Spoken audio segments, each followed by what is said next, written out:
Aditya elimination తో house లో 9 మందే మిగిలారు. వీరి కోసం బిగ్ బాస్ అదిరిపోయే డీల్ తీసుకొచ్చాడు. ఇంటి వంటను కళ్ళ ముందుంచాడు. కానీ దాన్ని తినే అదృష్టం మాత్రం కొందరికే ఉంటుందని ట్విస్ట్ ఇచ్చాడు. మణికంఠకు సపోర్ట్ చేస్తే ఆడియన్స్ దృష్టిలో మనల్నే విలన్ చేస్తున్నాడని సీత అభిప్రాయపడింది. అతడు సింపతి గేమ్ ఆడుతున్నాడంది. ఇదిలా ఉంటే తరువాతి రోజు మార్నింగ్ మస్తీ పేరిట బిగ్ బాస్ మణికంఠతో హౌస్ మేట్స్ కు జ్యోతిష్యం చెప్పించాడు. ఈ సందర్భంగా మణి తనలోని ఫన్ యాంగిల్ ను బయటపెట్టాడు. తర్వాత హౌస్ మేట్స్ మణి జాతకం చెప్పారు. ఈ వారం వెళ్లిపోయేలా ఉన్నావని నబీల్ ప్రతి దానికి ఏడవద్దని యష్మి సెటైర్లు వేశారు.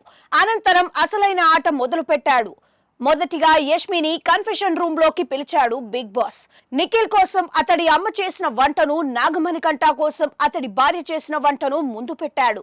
వీరికి మెసేజెస్ కూడా వచ్చాయన్నాడు. అయితే ఇద్దరిలో ఒకరినే సెలెక్ట్ చేసుకొని వారికి ఫుడ్ లెటర్లు ఇవ్వాలన్నారు. యష్మి క్షణం ఆలోచించకుండా నిఖిల్ పేరు చెప్పింది.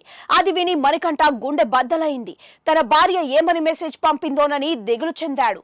అంతలోనే తన కోసం బిర్యానీ చేసి పంపినందుకు తినకపోయినా మనసు నింపుకున్నాడు. అమ్మ చేతి వంట తిన్న తరువాత నిఖిల్ ఎవరి కోసము మారాల్సిన అవసరం లేదు, లక్ష్యాన్ని మర్చిపోకు అంటూ తల్లి పంపిన మెసేజ్ చూసుకొని మురిసిపోయాడు.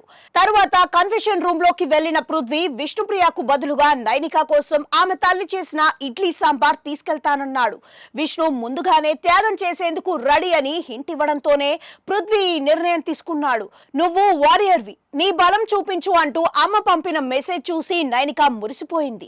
మణికంఠ వంతురాగా యష్మిని పక్కన పెట్టేసి పృథ్వీ ఫుడ్ తీసుకెళ్లిచ్చాడు. దీంతో యష్మి బోరుమని ఏడ్చేసింది. నువ్వు నా కొడుకు అని చెప్పుకోవడానికి గర్వపడుతున్నాను అంటూ తల్లి నుంచి వచ్చిన మెసేజ్ చూసి పృథ్వీ ఖుషి అయ్యాడు. ఇంతలో బిగ్ బాస్ యష్మి కోసం తండ్రి పంపిన మెసేజ్ ను సైతం టీవీలో వేశాడు.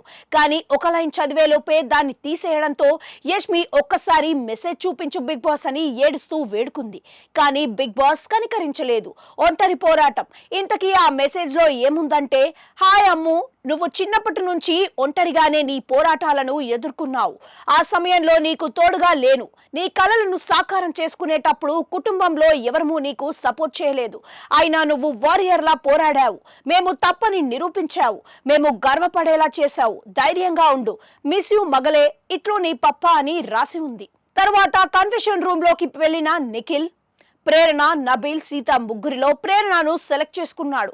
తనకు ఇష్టమైన పావ్ భాజీని ప్రేరణ ఆవురావురామని ఆరగించింది. మన పెళ్ళై 10 నెలలే అవుతుంది. నీకు ఈ షో ఎంత ముఖ్యమో నాకు తెలుసు. నేను కలవలేనప్పటికీ టీవీలో సంతోషంగా చూస్తున్నాను. నిన్ను చూసి గర్విస్తున్నాను. మిస్ యూ, ఇట్లు నీ పుట్లు అని భర్త మెసేజ్ చదివి సంతోషించింది. చివరిగా ఇంటి నుంచి భోజనం అందుకోలేకపోయిన వారి కోసం బిగ్ బాస్ మరో ఛాన్స్ ఇచ్చాడు. నిఖిల్, నైనిక, ప్రేరణ, పృథ్వీ కలిసి మిగతా హౌస్ మేట్స్ లో ఒకరికి ఫుడ్ తీసుకెళ్లొచ్చన్నట్లుగా అందరూ విష్ణుప్రియ పేరు చెప్పారు. చెల్లి పంపిన చికెన్ బిర్యానీ చూసి విష్ణు కన్నీళ్లు పెట్టుకుంది. తనకు ఏమని మెసేజ్ వచ్చిందంటే, ఆట మీద దృష్టి పెట్టి రేసు గుర్రంలా ఆడు. సైలెంట్ గా ఉండటం వల్ల నీ గేమ్ డల్ అవుతుంది. టాస్కుల్లో ఫైర్ చూపించు. ప్రేక్షకుల మనసు గెలుచుకో అని రాసుంది. మరి ఇప్పుడైనా విష్ణు పృథ్వీ పైనే కాకుండా గేమ్ పై ఫోకస్ పెడుతుందేమో అని చూడాలి.